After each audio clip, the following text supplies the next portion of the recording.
All right, we are live. All right, I'll let you start it off. This is kind of a follow up to our last talk on abortion. So, which route do you want to take it?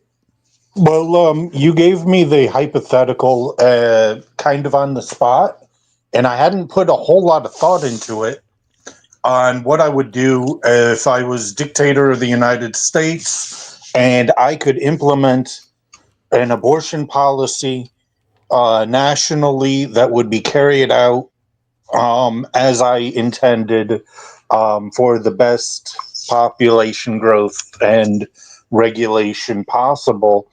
And that's an interesting thought experiment. And I came up with that it should be handled at the hospital level, at the county level, by doctors rather than at the federal level or by politicians at all. And I do believe that. But as I thought about it more, I kind of refined a little bit more on how that process would look. Not only having paralegals or in house lawyers defend the child as well as the mother, but also covering the hospital's risk of lawsuits as well as proper oversight, which what I think should be happening is every county has a family court judge that deals with divorce, custody, and separations, and all of those kind of matters already. And delegating oversight of the county's hospitals to that judge so that he reviews at some later date all of the decisions that the hospital makes and verifies that they were good and proper decisions would be my ideal set of oversight, um, because the judge would obviously be able to see, names and things, but he has the clearance to see those kinds of names. And then the county clerk can, after 18 months, sanitize all of those records of names and date of births and so on and so forth, and just list what month they occurred and just sanitize it so that there's no sensitive information, but there is characteristic information so that, this woman got an abortion for preeclampsia, um, so on and so forth. Age was 34. Prior medical, background was such and such, so on and so forth, and so on, and really list out all of the reasons why she was given an abortion so that it is enumerated why these abortions were dealt out. And then as a medical community, we can look and say, okay, preeclampsia is causing 58,000 abortions annually. How can we mitigate that so that we can treat that condition so that we don't always have to abort those fetuses or Mm, babies? Um, okay. and reduce the number of abortions by slowly going from condition to condition and developing procedures on how to reduce those abortions and how to reduce overall maternal mortality rate. Because right now, America has the highest maternal mortality rate of any developed nation. In fact, with the 818 maternal mortalities in 2022, we outstrip any one country in Europe by far, but collectively, all of Europe, all of the European Union countries collectively had 934 with a similar population. But that's over a lot of countries.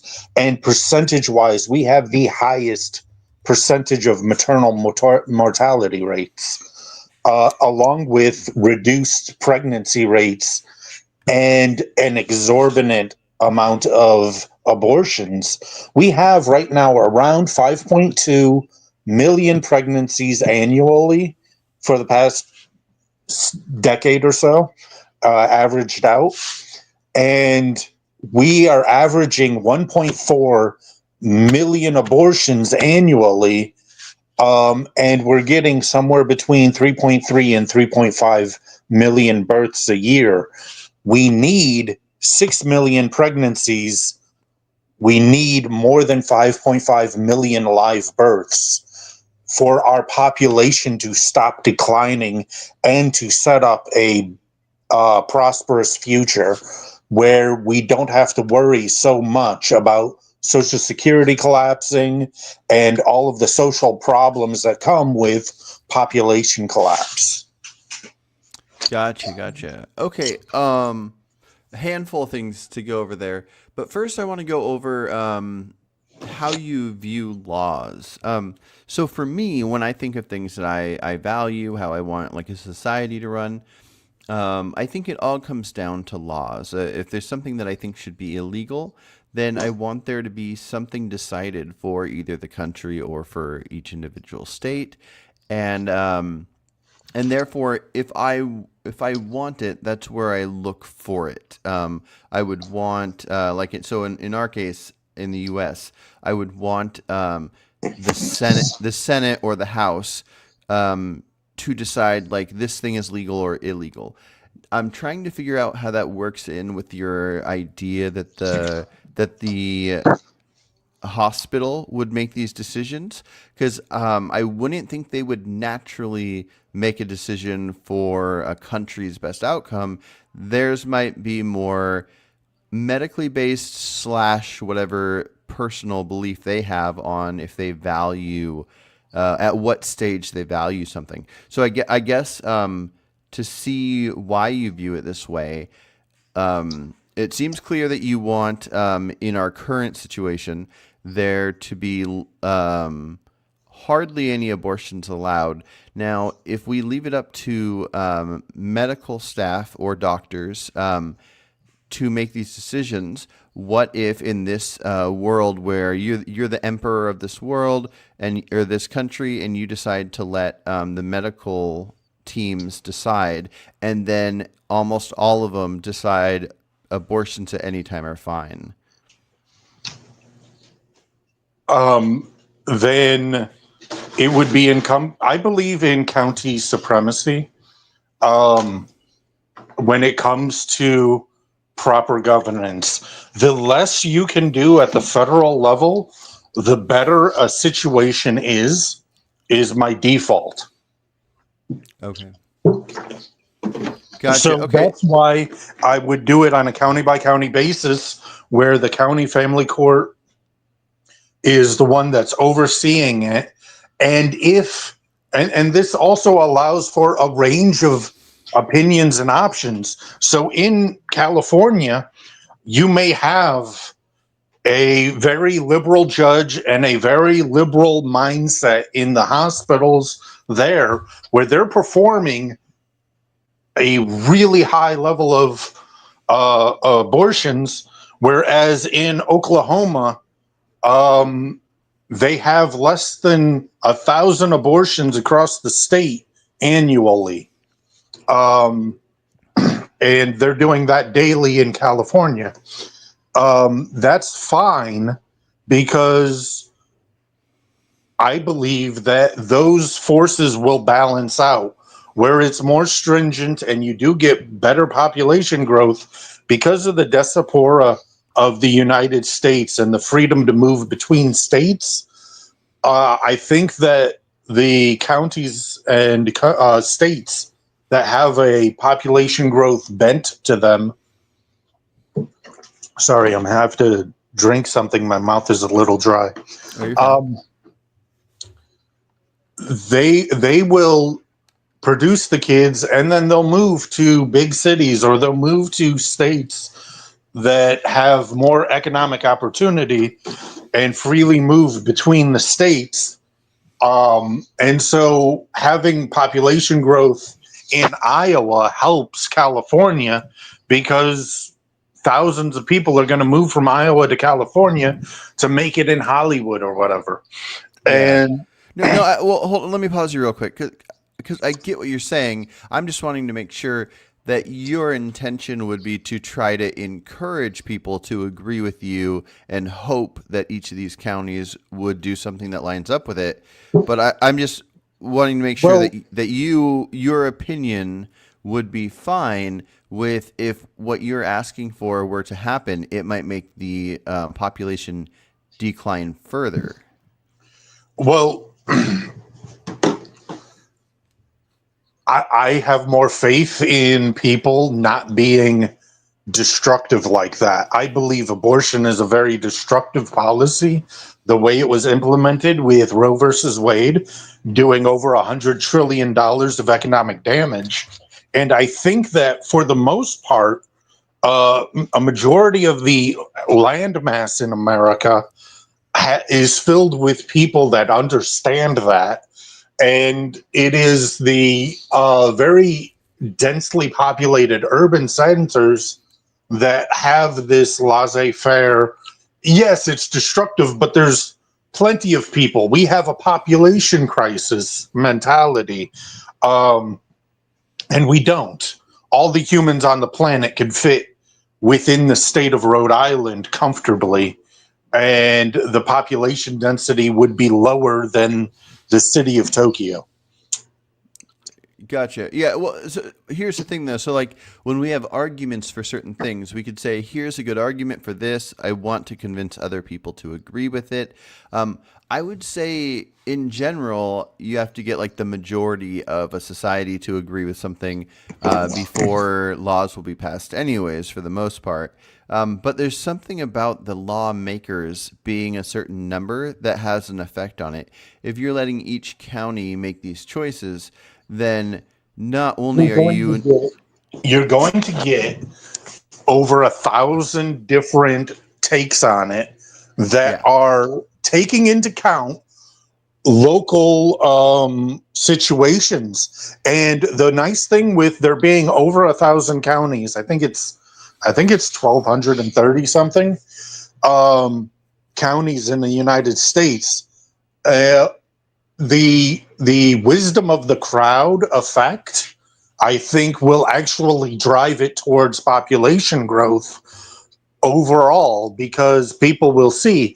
And then as the data collection grows and gets reported and it becomes public knowledge that's sanitized of any individual's identity but is openly reviewed, then there can be more of a positive discourse that pins down, okay, these reasonings and so on and so forth. I'm fine with California having economic distress as a reason for abortion if that's what they want in Orange County. That's fine for them, but that shouldn't be mandated to be the policy for Jasper, Indiana, just because it's the policy that they like in Orange County, California. And so that's why there shouldn't be a federal impetus towards anything. There should be a county level solution to this. Okay. Interesting. Okay. Okay. So now let's look more at the economy and how people affect that. Now, this is a topic I know so little about, but the only way to learn is to hear different ideas and then to look into it further. So here's I get a basic level of more people, and then there's going to be more able to be done. But let's look at I just looked up like how many citizens in the U.S. over the decades. In 1910, the U.S. had 100 million people, and then as of the year 2000, there was 300 million people. So it tripled in 90 years. But what is the downside? Let's say if when the U.S. hit 100 million in 1910, what would happen if the U.S. decided, hey, let's just have 100 million for all time? And let's just say everybody kind of agreed on it, and maybe it was even by accident. Let's say it's not even agreed upon. It's just the way people would have babies and people would die and the amount that would be had. Some people would not have any babies and some would have five and whatever. But 100 years later, there was still 100 million people. And 500 years later, there's still 100 million people. What is the downside of not increasing a population? The downside of not increasing a population is the system we've set up with Social Security and other things was built on a expanding population assumption. And because it was built on that expanding population assumption, it doesn't have the resiliency for a stagnating population or a declining population. And so the consequence of that is rampant money printing in order to pay for Social Security, which causes rampant inflation. And it's just going to be a downward spiral. The more money you print, the worse inflation gets. The worse inflation gets, the more money you have to print, so on and so forth. And we are approaching a situation like that with all the baby boomers now being retirement age and them not having the descendants to support themselves. Okay. And the Well, system that was created for that. okay. Well, I'm guessing that the system was created because of like what you just described, that the prediction was that it would keep climbing the way it had climbed. They looked at the past and go, "This is the prediction." But once the prediction stops, like let's say right now, for whatever various reason, the prediction is that it'll go from the 333 million it is now. Over the next 100 years, it's going to go down to like 250 million.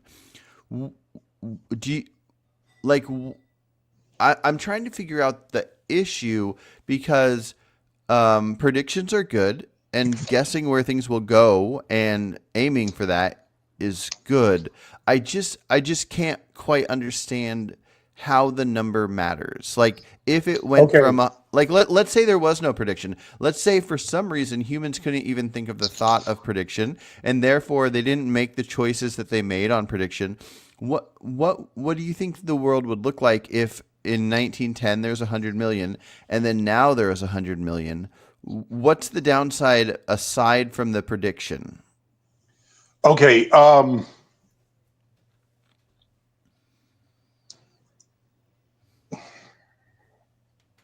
Hold on. That's a new thought. Let me think. So,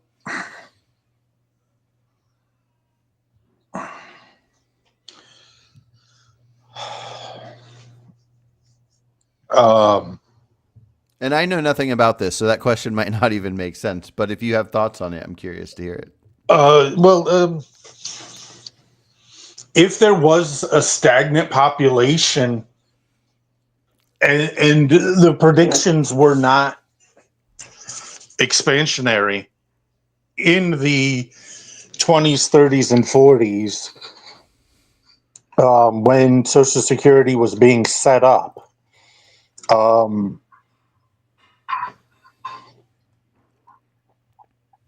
see, that's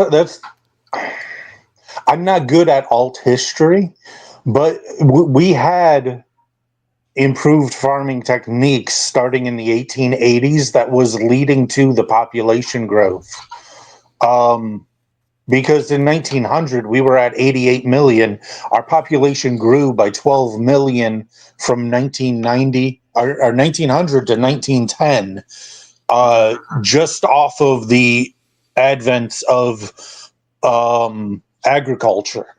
And so prior to that, the population was going up faster and faster because of the Industrial Revolution, which started in the 1720s to the 1780s, depending on how you want to mark it. And that industrialization of f- pro, food, the industrialization of food is what led to the population growth and is why, with the new advents in farming and so forth and so on, we now have the ability to turn unarable land into arable land through it costs a lot of manpower, but we can do that. And if there was the impetus to do that, this planet could easily support a 1 trillion human population. Gotcha. Okay. Well, And so that's the actually the next. idea that there's too many people is is wrong to me. Yeah, but that's the next route I was going to go. Actually, was making the hypothetical where there are too many people. So right now, because like we just talked about, there was that 12 million increase in 10 years. There's been 200 million increase in 90 years. So let's say that over the next like 1,000 years, there's it increases to, I don't know, like 5 billion. Can 5 billion people fit in the U.S.? Yes, easily. Okay. Well, so what happens when it gets to the number that can't easily? But also, so there's 333 We million could right now. support in the United States, we could support about 280 billion human beings. That's pretty wild. That's cool. Okay. So let's say there were 280 billion in the US right now. So my question, to try to understand how this population growth is necessary for Social Security and all this stuff.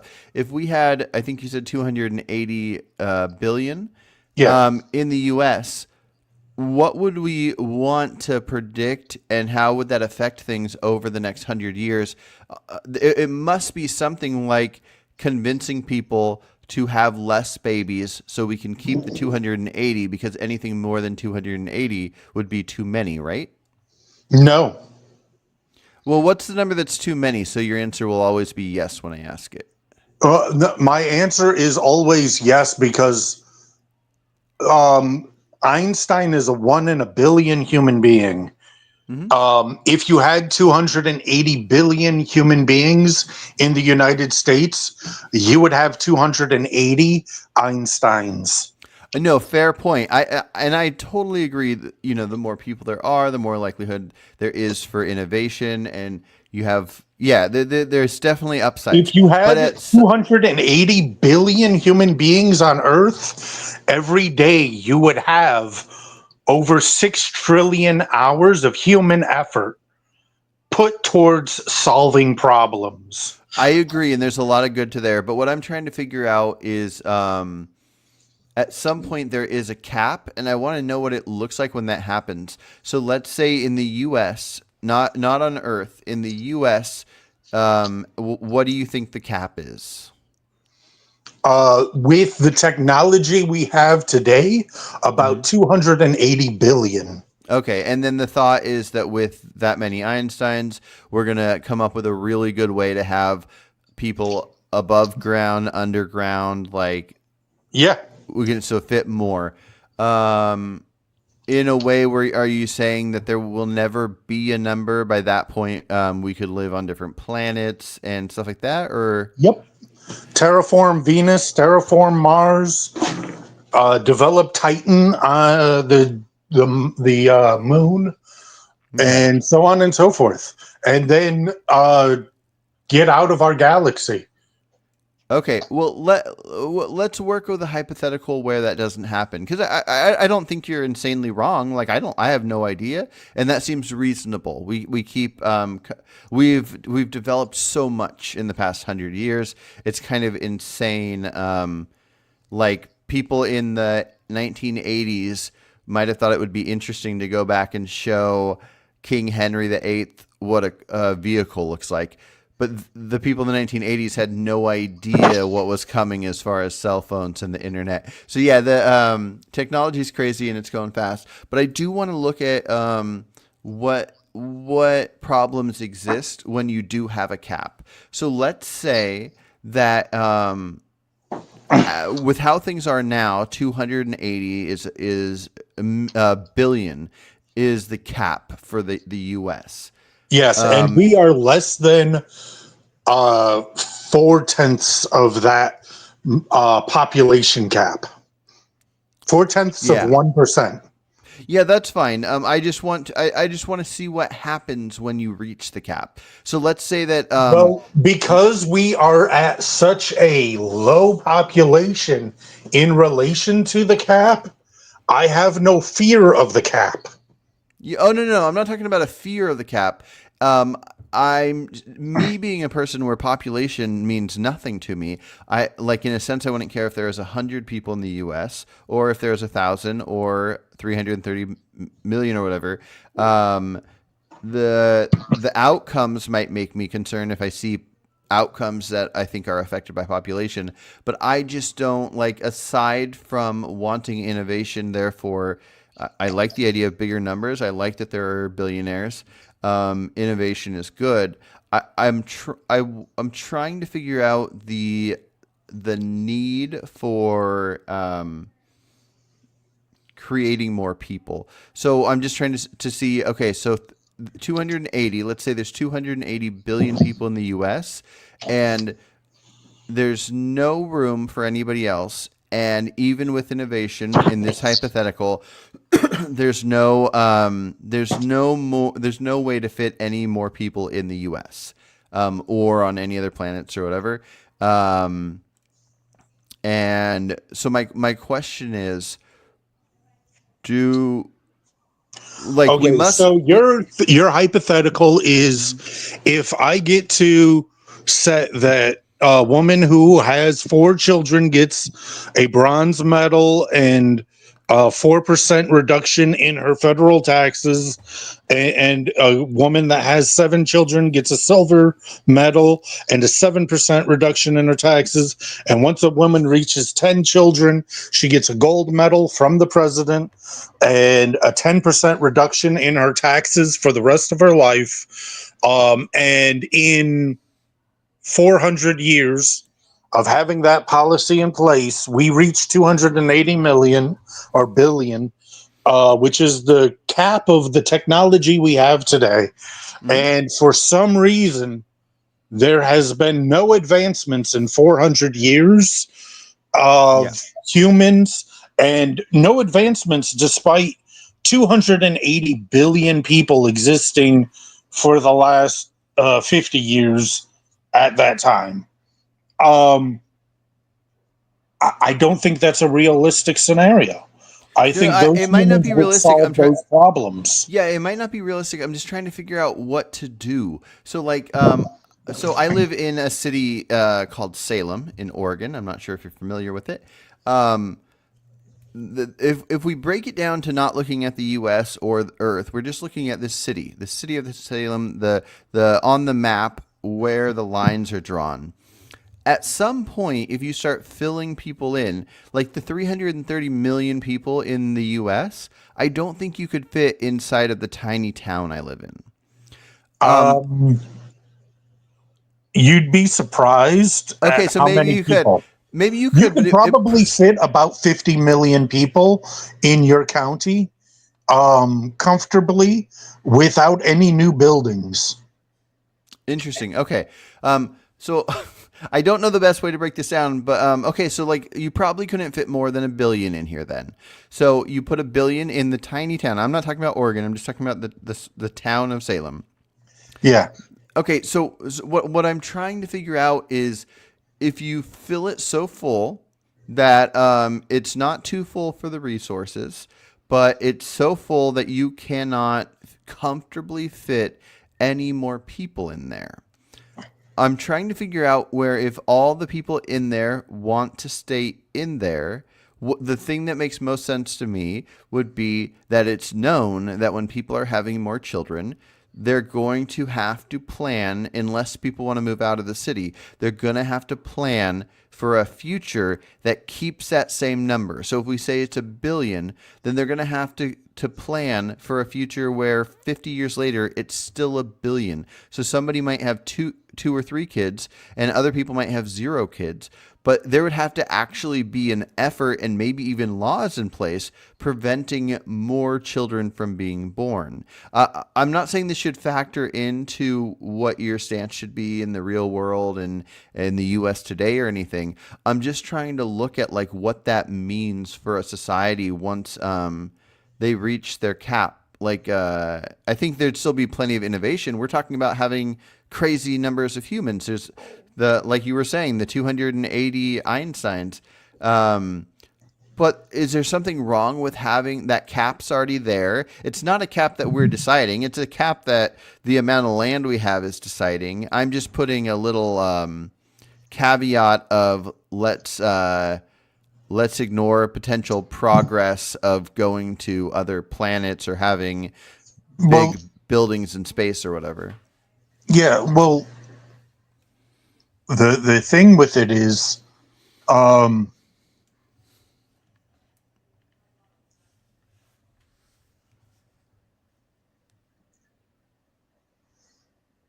so every society that has prospered throughout all of human history has always had at its core a fertility god.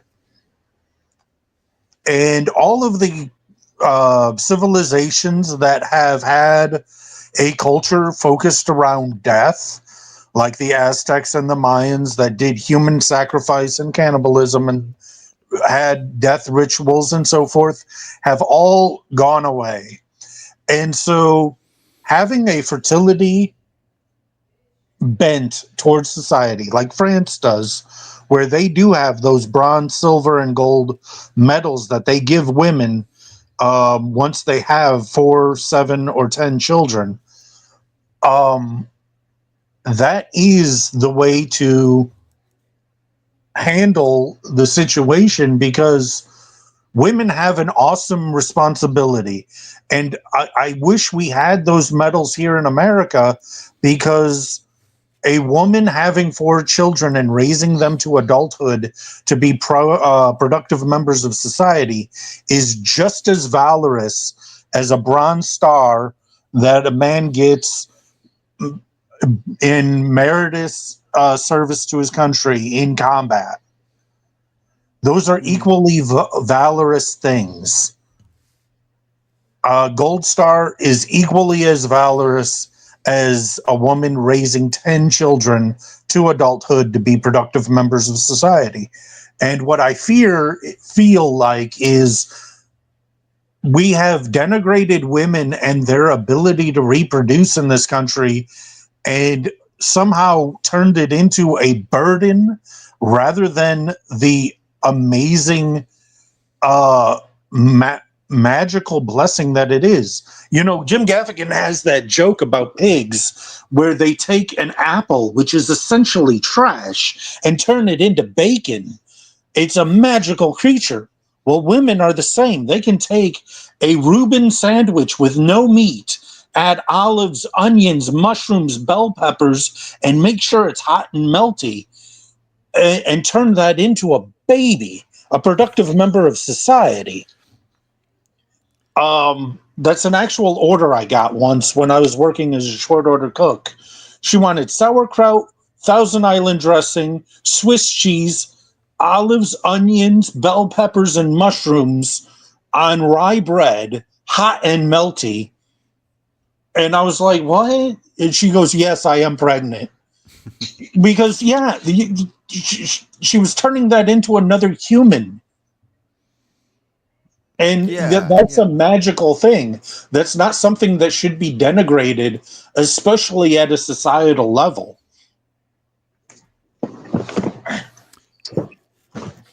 Yeah. No, I hear you. I don't know if I have enough knowledge on it to fully understand. I'm just curious what would happen once there were too many.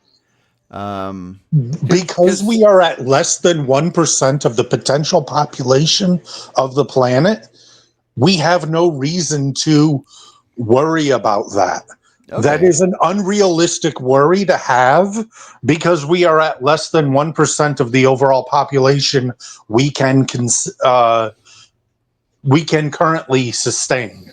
Gotcha. Okay. Okay. Well, then let me bring up the next topic that comes to mind. Because I'm all about people having babies. I have not been convinced to be like antinatalist or anything. But what comes to mind for me would just be if somebody has that urge. People talk about like baby fever, various different things. Humans, we've evolved to reproduce.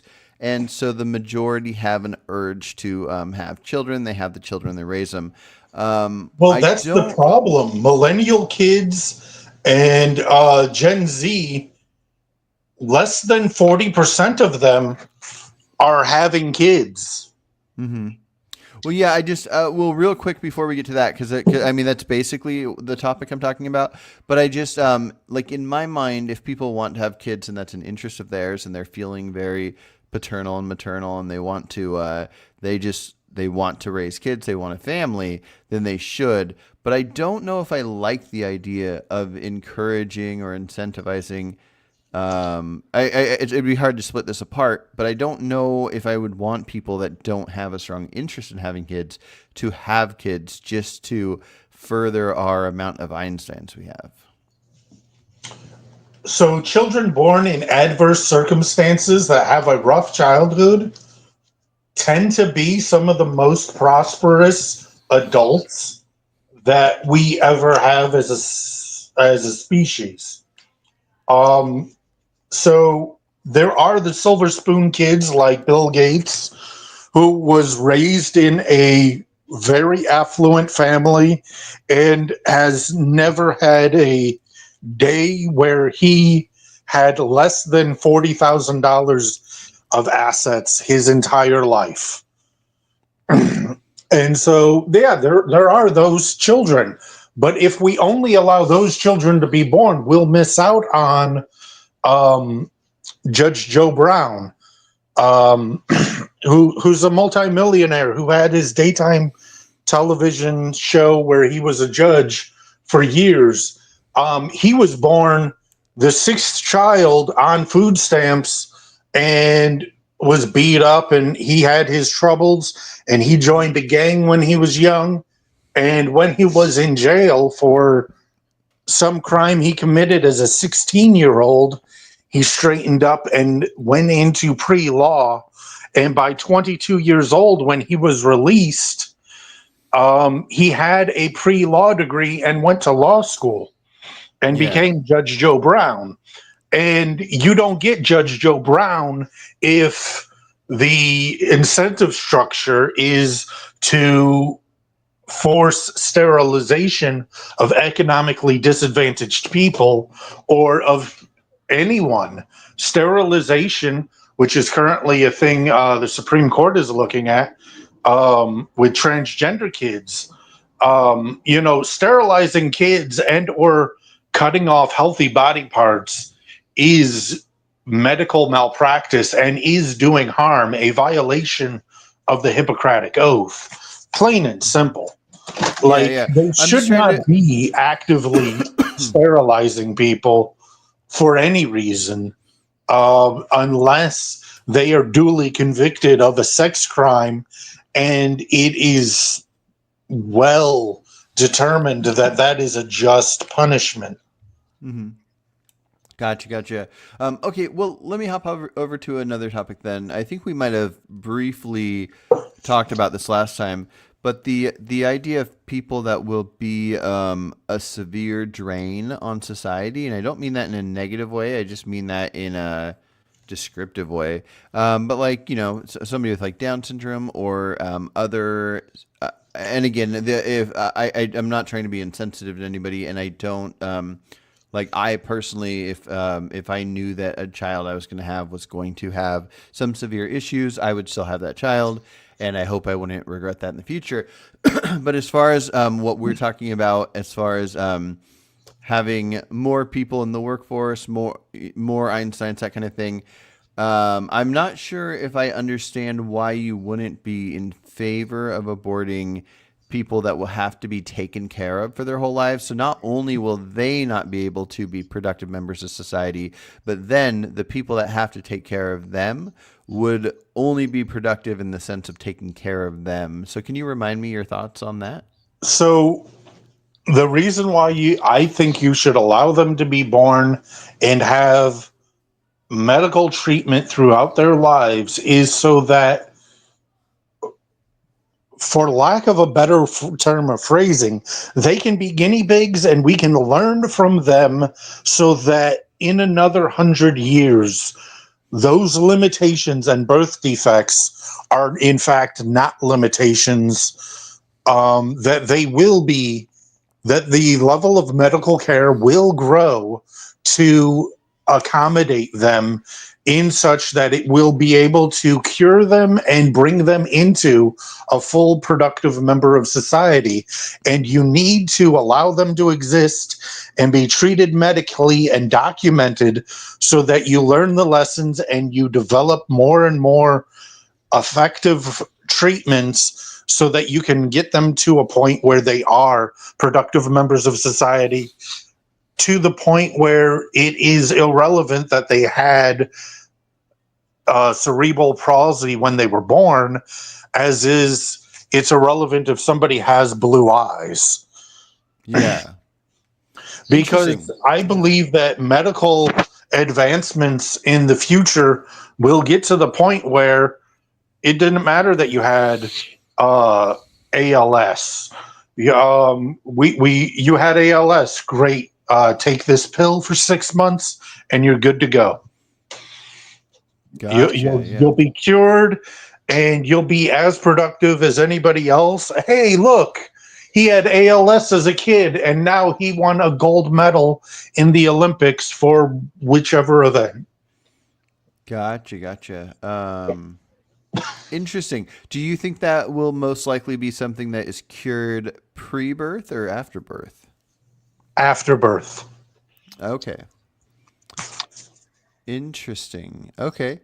Um, do But you need those people to exist and be the guinea pigs and the testing and the learning phase for the medical community so that in 130 years, like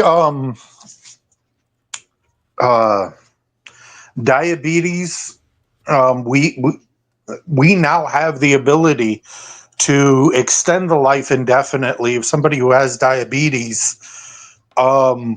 And in the 30s, the 1930s, that was a death sentence that gave you between 5 and 10 years of life left.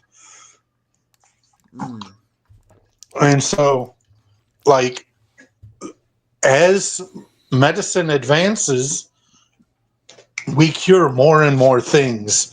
And things that are fatal and dramatically limiting now, as medical advancements take place, those will be less and less um, detrimental to a human's existence because we'll learn how to solve each of those problems. You know, um,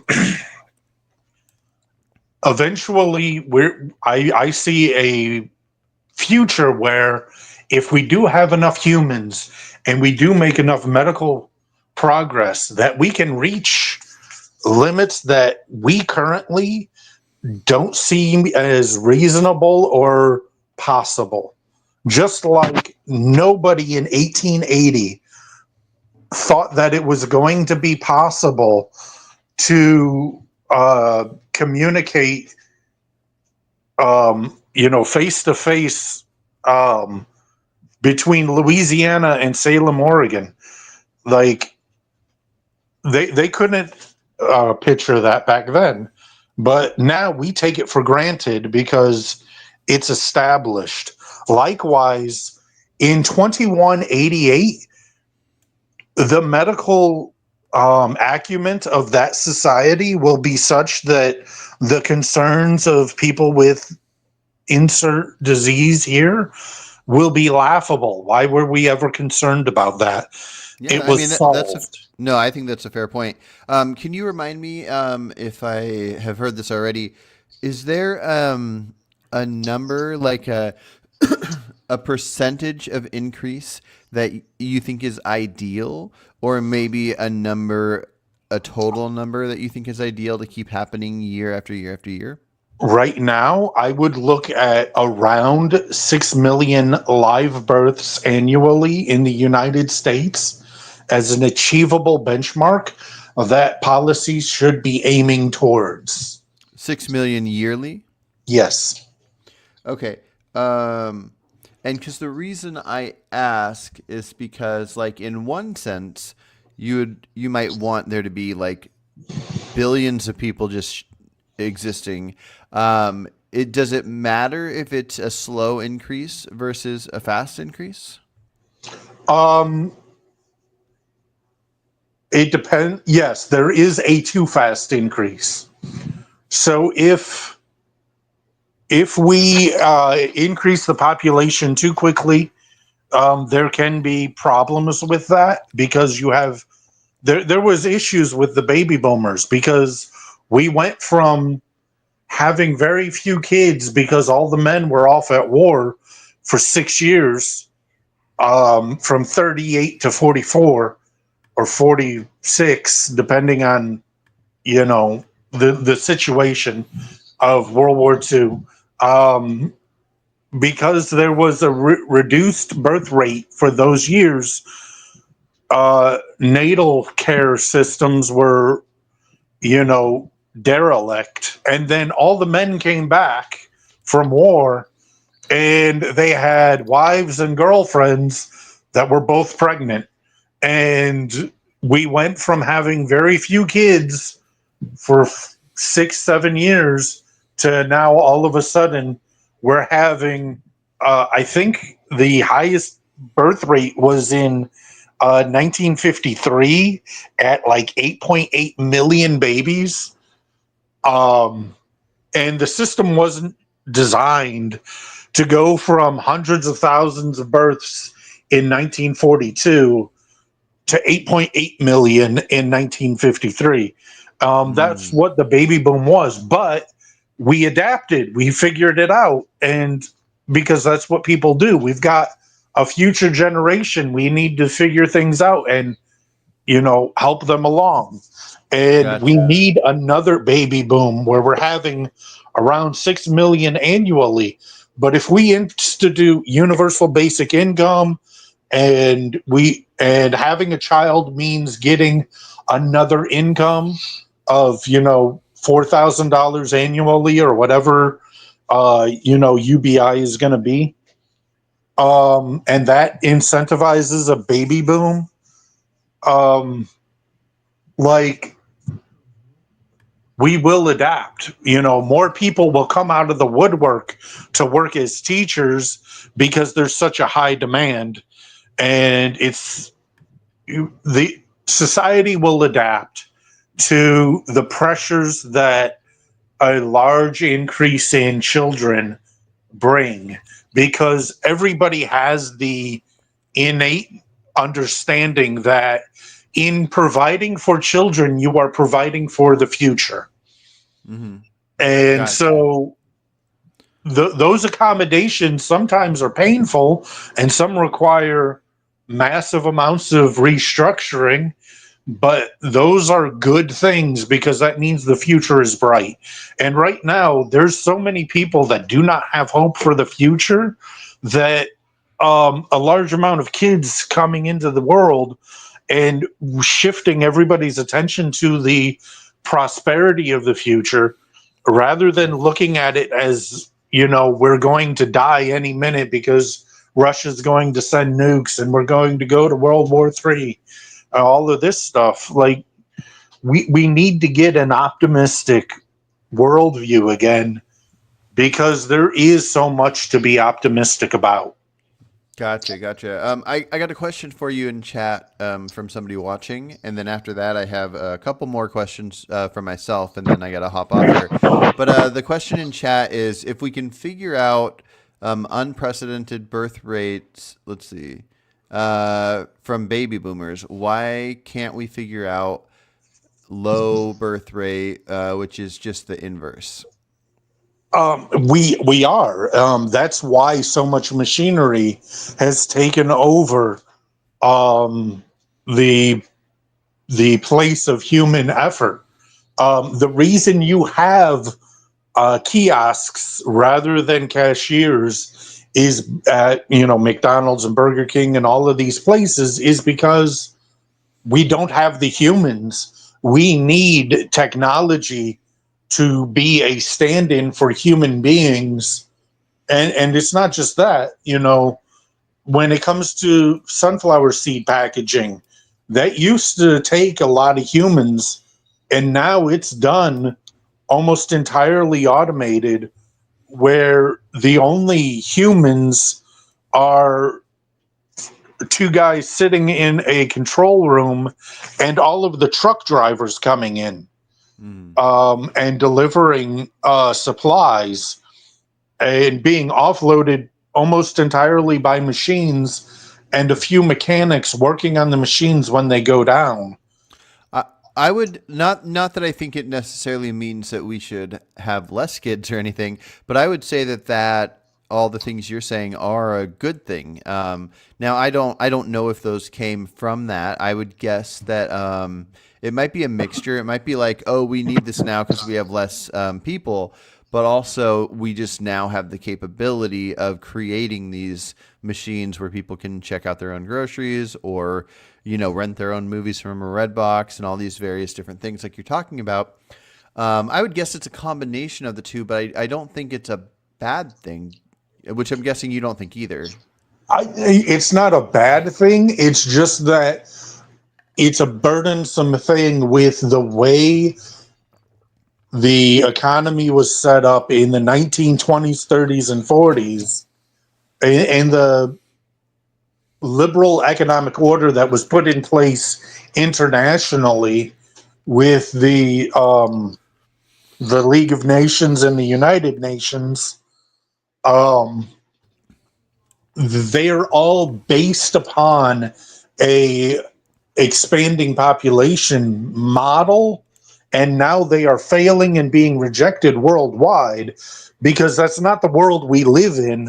And those baseline assumptions that went into those systems are no longer true, and that's why they're being so thoroughly rejected internationally, not just here in America, but all over the world. People are rejecting those precepts because they're no longer the situation we find ourselves in. Gotcha. Okay. Well, one of the last things I wanted to bring up, just because I'm curious to see a few different things here. So, in the situation we're in, where we need more children, it might be reasonable to outlaw abortion.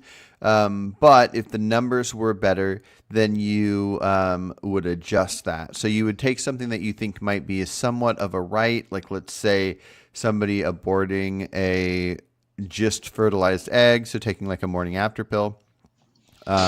You would say that in the right economy and situation with the right population, that's a right that maybe adult females should have, is to abort a fertilized egg. But in our situation, it's a right they shouldn't have because of the outcome. Before I ask my question related to that, would you say that is correct? Largely, I do believe that birth control up to and including morning after pills should be allowed, because I think a woman should have the autonomy to decide when she gets pregnant. But once she decides to get pregnant and has made the choice to get pregnant, that she should carry it through and not get an abortion unless it's medically necessary. One of the things with the high mortality rate right now is because we have framed it so much as a moral decision, there are a lot of women in the United States that when are presented with a piece of paper saying, hey, we want you to get an abortion, sign this piece of paper that you're not going to get an abortion and that we're not liable for your death. And they'll sign that piece of paper and end up dying anyways because they don't want to get an abortion because it's immoral. And that's one of the main contributors to why we have such a high maternal mortality rate compared to Europe and all other developed nations, is because we have framed abortion in this moral situation rather than as a medical necessity. And so Gotcha. women are refusing abortions that they desperately need to save their life because they think it's a moral decision rather than a medical decision.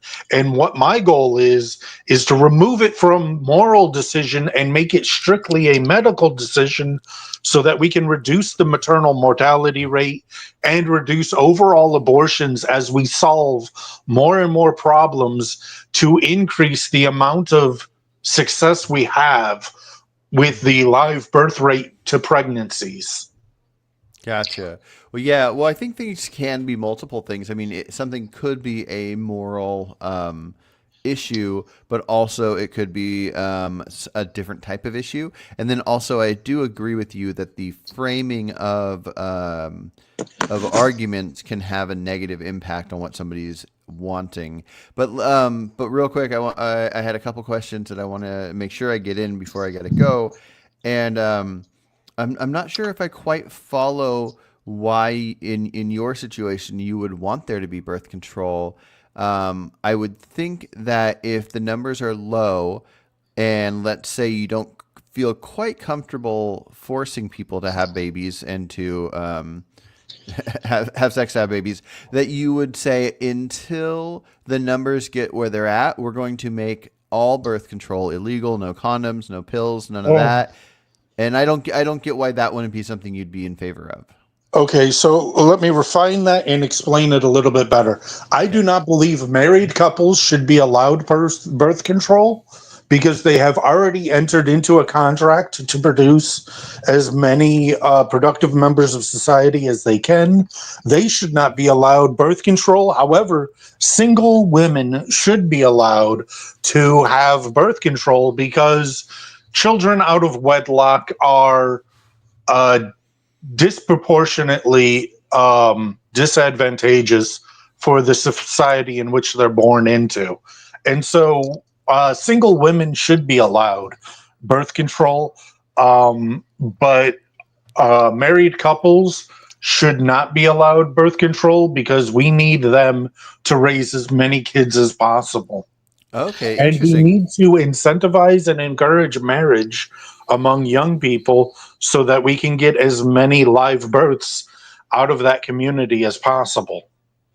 Gotcha. Interesting. Okay. Do you think that the when it comes to the law and marriage that it should only be focused on reproduction? Like if let's Yes, say that's that what the purpose of it is. That is the that's only purpose of it. that's fine to feel that. What I mean is, would you be against gay marriage? Gage marriage is a negative population growth, but them having a civil union is fine. I have no problem with gay people having a civil union, but a What? marriage is the union of a reproductive pair for the purpose of producing productive members of society. That's what Okay. marriage is. Okay, and so would you say that a straight couple that both are infertile, they should just have a civil union as well? Yes. Okay, cool, cool. They should not have the benefits of marriage because they're not producing offspring. Gotcha. Do you think there should be a way to find out if somebody can produce offspring before, like for example, let's just say that the There medical already are record, blood tests and everything yeah. else So let's say for the that medical, purpose, yeah. and So that the is why. medical, yeah. So let's say the medical records exist. Every citizen in the U.S. it's known if they're fertile or not. Would you say that any one of them, so even if it's a cross between an infertile person and a fertile person getting married, that it would just be called a civil union? Yeah. Okay. Now, is that affected at all by the idea of like adoption or sperm donation? So if you have a woman that's fertile, a man that's not fertile, so they're not going to create new humans.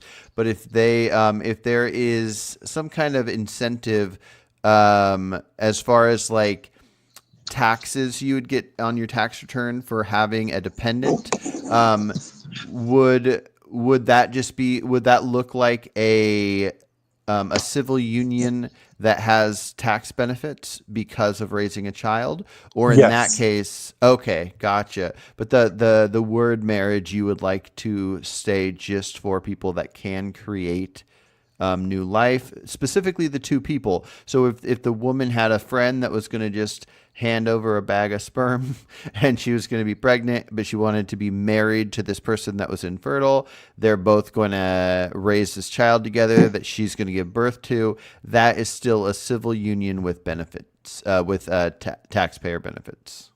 Taxpayer benefits for their dependents, yes. Okay, So okay. a marriage, because there is the promise of future productive members of society. That's why we give them those tax benefits. That's why we encourage it. It's an incentive structure for future generations to exist.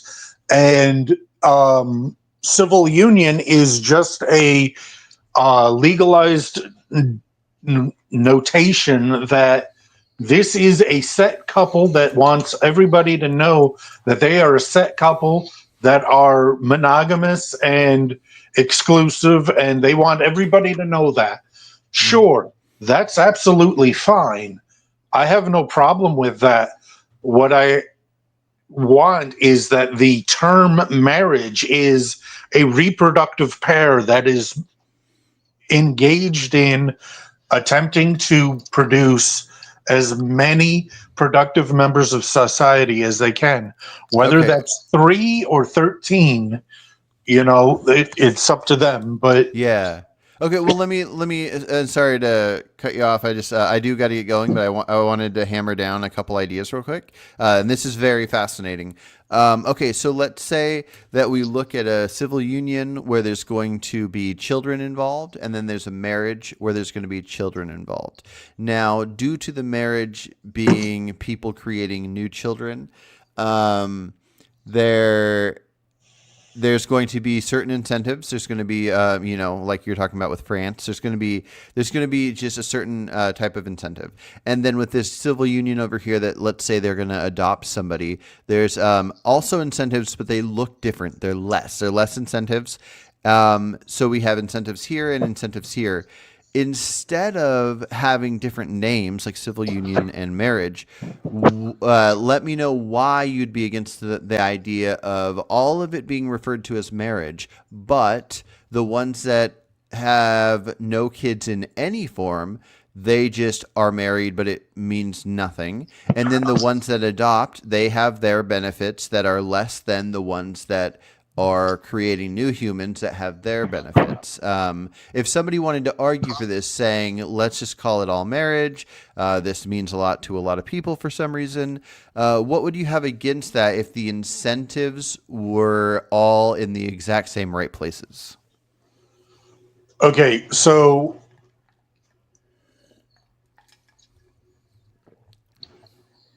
with a marriage, I think there should be a marriage tax credit of $5,000, whereas with civil unions, there is no such tax credit. And Mm-hmm. then with civil unions, if they have dependents, they get their $4,000 per dependent tax benefit, but the marriage benefit is for productive, reproductive pairs that are making productive members of society and raising them to adulthood in a stable family, because that yields better citizens. Correct. Yeah. So that's what I'm saying. So let's say that we have three groups of two. We have So group one is Bill and Amy. They want to do this action that you might call civil marriage. or a civil union that and they're not going to have any children, so they get no they have no dependents, so they get no taxes for that reason. And then you have number two, you got George and Annie, and they are going to adopt a child, so they get $4,000 a year because they have a dependent. And then you got group number three, and that's going to be Harry and Joan, and they're going to make like 5 babies, and so they get not only 4,000 per baby, but they also get, what did you say, 100,000 or $5,000 for 5,000? being a marriage. Yeah, $5,000 for being a marriage. So now, what I'm saying is, would you have any problem with it legally all of those being called marriage, but because of, so basically it's just a semantics thing. It's changing the word, but it's still the same outcome. Group number one gets nothing. Group number two gets $4,000 per dependent if they adopt, and then group number three gets the 5,000 plus whatever. So like, do you have some personal strong care about the semantics of this word marriage, or would you be fine with all of them being legally, technically what we're calling married, and then the incentives fall into place for what the couples are doing? Civil unions existing um, are the compromise, because it, allowing that is a downward pressure on population growth, because you are removing either two males or two females from the overall population of reproductive people. When you allow that, that's why there used to be such a social onus against that, because that was a negative population growth instance, and they were ostracized. We have collectively agreed as a society that we're no longer going to do that, because there is sufficient upward pressure from modern medicine to compensate for that downward pressure of homosexuality. And so we allow for that, but to violate the institution of marriage and pretend as though they are equal to a married couple that is producing productive members of society and is the foundation of society is an insidious lie. And Okay. you do need to have a delineation between a marriage and a civil union, because a civil union is not a marriage, or nor Yeah. is it for the same purpose as marriage. They Oh, just want to have a ceremony and to call it something, but it's not that thing. It's like a transgender person wanting to be called their new gender. You can want to be called that all you want. It doesn't make you that. Wearing makeup does not make you a woman. Wearing a dress does not make you a woman. Mutilating your body does not making you a woman. A woman can turn a sandwich into a human being. well, And I think so, she needs a little more than a sandwich, but I understand you. But so let me see if I get this correct.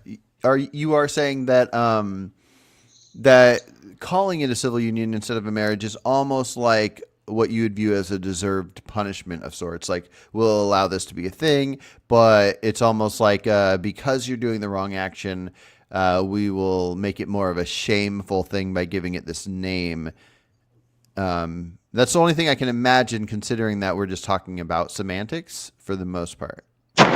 I don't think it's semantics. I think it's corrupting the definition of marriage, Yeah, that would and be semantics. perverting No, its. corrupting the definition, corrupting the word marriage Yes. must be what's happening here. So that's semantics. It's fine. I'm not judging you. I'm just making sure I understand you. So Yeah. It's You Marriage is a thing that should be lauded, and we should have as many people do it as possible.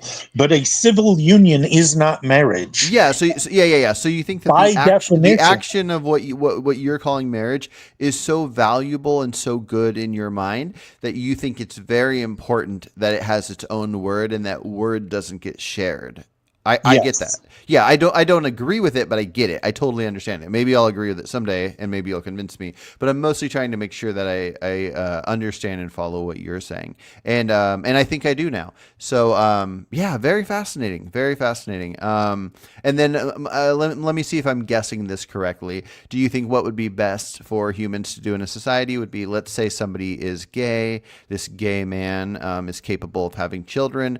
Do you think what would be best for society would be for him to find a lady that he could get married to, make babies with, and then as far as like sexual things or whatever, he just like has he just, him and his wife will have agreements that that they go and they have an open relationship as far as sexual things, but as far as in a society, the benefit of having a marriage and making children in that way outweighs the idea of like two gay men adopting a child or something like that. So And that has to be my last question because I do got to go. But yeah, what's your thoughts on that? here's the thing. You have two parents, male and female, because that's who you have as parents. That's what it takes to create you. Likewise, you have four grandparents, and ideally you have eight great grandparents and 16 great great grandparents. And for myself, the prior generation, I only have 31 unique human beings because I have a man with a first wife and second wife appear twice in that generation, because I start to get some reething.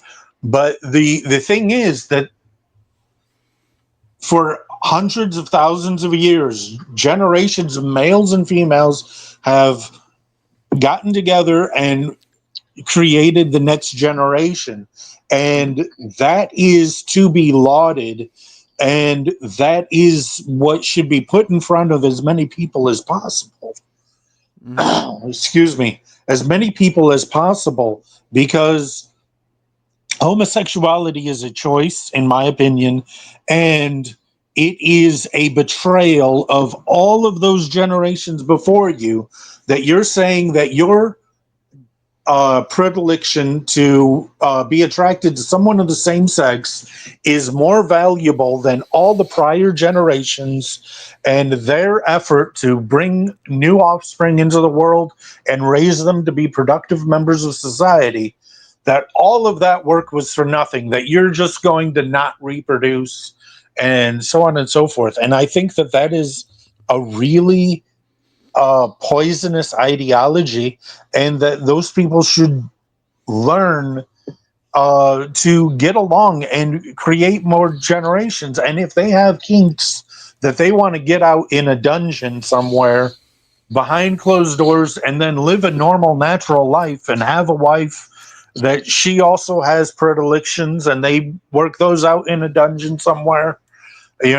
in a kink community where they get to have their kinks satisfied, but they live their life so that they have children and they give a good example to those kids and let them live their lives. I say, yeah, absolutely, live your life and do the thing. But to cut off your family line, I think, is a betrayal to hundreds of thousands of generations that led to you.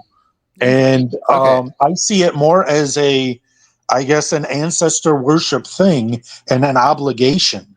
Okay. No, that is interesting. I want to make sure, I want to clarify something that I think you actually already clarified, but just to double check. When you said that you think homosexuality is a choice, you're saying the action, not the attraction, right? The attraction might be inherent, but the choice to give into that attraction is, in fact, a choice. You can Gotcha. choose a whole host of things. Just because I'm attracted to a woman does not force me to rape her. Likewise, just because I'm attracted to a guy does not mean Yeah. that I have to live like Robin Williams pretending to be a San Francisco gay. Like that's not what I have to do. For Um, sure, for sure. Yeah, we can each make our choices, and we can like make a choice that goes against what we're wanting to do. Um, I'm I'm with you there. Um, but yeah, interesting. Okay, well, I do got to hop off here. But yeah, I mean, I love all talks. So that was good talk. yeah. I think I learned a lot, and there's a handful of things I'm going to look into, and yeah, we don't agree on everything. I don't. I don't hold this strong connection with the word marriage the way you do, and a few other things. But anyways, I think it's a very interesting conversation, and I hope to talk to you again some point in the future. All right. And there's so many topics that we can go over, and as people watch these videos and whatnot, I'm sure questions will come in, and we'll be able to break down further things on this topic as well. But yeah, I do got to hop off here. But it was great talking to you, and I hope you have a good day. All right. You too. Take care. All right, take care.